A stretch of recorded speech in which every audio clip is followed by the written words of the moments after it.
हाल ही में शादी हुए नए जोड़े निखिल और सुमन, दोनों ही सॉफ्टवेयर इंजीनियर। वो होता है ना, चट मंगनी पट ब्याह, ऐसे उनकी शादी बड़े धूमधाम से हुई।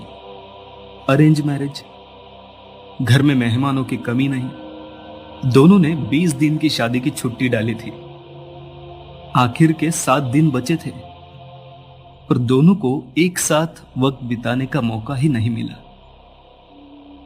घर में ऐसा एक भी कोना नहीं था जहां वो दोनों एक दूसरे के साथ कुछ समय बिताए।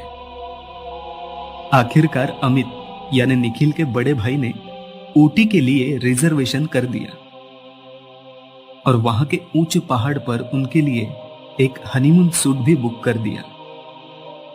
अगले ही दिन निखिल और सुमन ऊटी पहुंच गए। कैब से वो सीधा कॉटेज पहुंचे।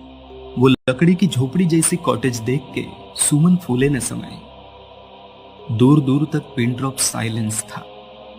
ऐसे ही बहुत सारे सूट्स थोड़े ही दूरी पे थे। कॉटेज के बाहर का नीले रंग का तालाब आंखों में बस गया था। यही नहीं, आसमां को छू लेने वाले नीलगिरी के ऊंचे ऊंचे पेड़। सुमन बहुत खुश थी। सफर की थकान के कारण सुमन बाथरूम में शॉवर लेने चली गई। वही लॉन में निखिल कुर्सी पे लेट गया। तभी सुमन के चिल्लाने की आवाज आई।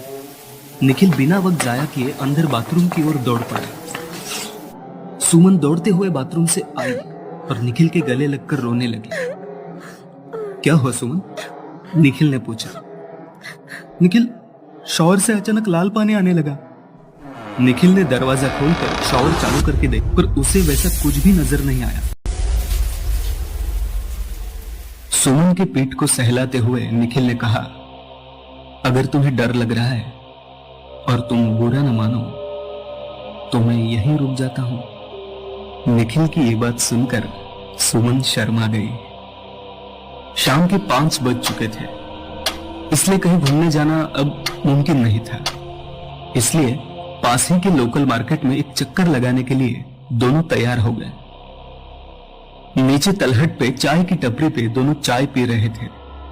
तभी निखिल की पीठ थपथपाते हुए एक 24-25 साल का लड़का वहां आया। कपड़ों से तो वो टपोरी लग रहा था। निखिल ने गर्दन घुमाते हुए उसे देखा। तभी वो लड़का बड़बड़ाने लगा, इस बार कहां रुके हो साहब?